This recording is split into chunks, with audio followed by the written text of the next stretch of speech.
이번에는 5톤 윙바디 화물 일에 대해서 현실적인 부분을 좀 이야기를 나눠보도록 하겠습니다.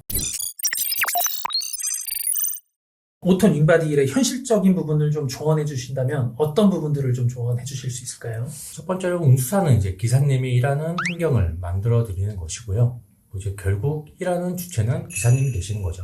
본인의 마음가짐이나 스스로의 컨트롤, 자기 관리가 제일 중요할 거고, 운수사의 좋은 관계를 유지하고 돌발 상황을 빠르게 보고 및 대처하는 게 좋고, 본인의 차로 운행하는 일이지만 운수사의 운송 계약이 되어 있을 때는 성실함과 그 책임감을 갖고 일을 하시는 게 제일 좋으실 겁니다. 그 다음으로는 현실적으로 5톤 화물기사의 하루 일과는 좀 어떻게 되는지 대략적으로 간단하게 설명 좀 부탁드리겠습니다.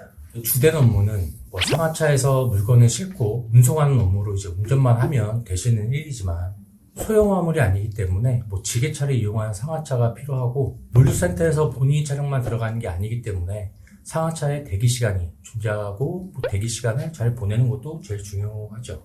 배차 팀이 어떤지에 따라서 그 성향을 좀 잘 알려주면은 스트레스를 좀 덜 받을 수 있지 않습니까?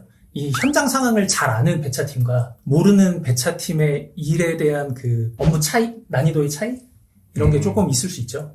그렇죠. 쉽게 말하면 배차팀이 그쪽 물류센터에 대해서 잘 이해를 하지 못하고 있다 보면은 배차 간격이나 상하차 부분에서도 꼬이는 부분이 많을 거고 물류센터에서 다른 물류센터로 이동하는 구간에 그걸 정확하게 파악하고 있다고 하면은 이동 간의 거리도 좀 시간도 단축될 수도 있고 상하차의 시간도 단축될 수 있고 여러 가지가 좀 빨리빨리 움직일 수 있는 상황이 될 수 있겠죠. 말씀하신 것처럼 그 대기 시간을 잘 보내는 것도 중요하기 때문에 그냥 넉넉히 있는 것보다는 쉬는 시간에 스트레칭을 한다든지 아니면 휴식이 필요하다면 조금 잠을 쪼개서 주무신다든지 이런 것들을 본인 루틴에 맞게 그렇게 만드시는 것도 중요할 것 같습니다. 장거리 노선은 그러면 하루 평균 회전수가 어떻게 될까요?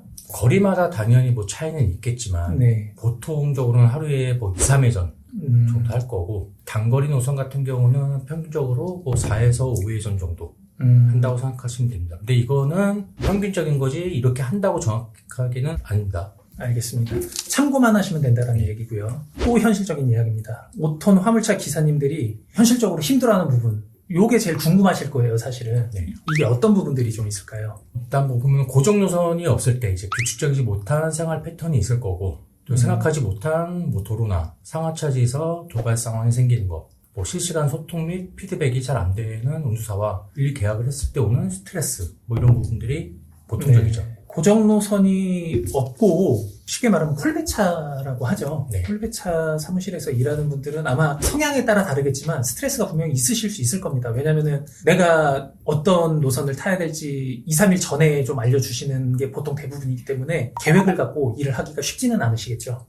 그리고 생각지 못한 상하차지에서의 돌발 상황이라고 하면은 어떤 것들이 좀 있을까요? 사고나 교통 혼잡, 배차 지연 등 이런 여러 가지들이 껴 있겠죠. 마지막으로 말씀해주신 실시간 소통 및 피드백이 잘 안 되는 운수사와 일을 할 때 오는 스트레스라고 말씀을 하셨는데 사실 이 부분이 좀 가장 클 것 같아요. 왜냐면은 아무래도 경력자분들은 상관없으실 텐데 보통 일을 경력자만 하지 않지 않습니까? 그러니까 처음 이제 일을 시작하시는 분들은 이 커뮤니케이션이 안 됐을 때 오는 스트레스가 굉장히 큰 걸로 알고 있습니다. 그렇기 때문에 운수사를 확인하실 때 이런 부분을 잘 확인하시길 좀 바랍니다. 다음으로 5톤 화물기사님들이 장기적으로 오래 일을 할 수 있는 이유는 어떤 부분 때문인지 설명을 해주실까요? 일단 이제 안정적인 매출 구조가 돼 있고 그게 보통으로 따지면 고정노선이나 거래처로 꾸준한 수입이 가능한 부분 그리고 이제 경력이 쌓일수록 일이 편해지는 부분도 있고요. 노선이나 거래처, 센터 특징 등에 익숙해지면 스트레스가 좀 감소하죠. 그리고 이제 나이, 영향이 적습니다. 혼자 일을 하기 때문에 나이에 대해서는 크게 그리고 제일 중요한 부분은 상하차를 직접 하는 게 아니고 지게차가 상하차를 다 해주기 때문에 운전에만 집중할 수 있기 때문에 그런 부분에서는 나이하고는 문제가 없죠. 운전하실 차량만 된다고 하시면은 정년퇴임의 걱정이나 그런 거 없이 꾸준히 오래 하실 수 있는 일이 되겠군요. 여기까지 5톤 화물을 시작할 때 현실적인 얘기를 한번 나눠봤습니다. 더 궁금한 내용이 있거나 상담이 필요하신 분들은 아래의 번호로 연락 주시면 자세한 안내 도와드리겠습니다. 감사합니다.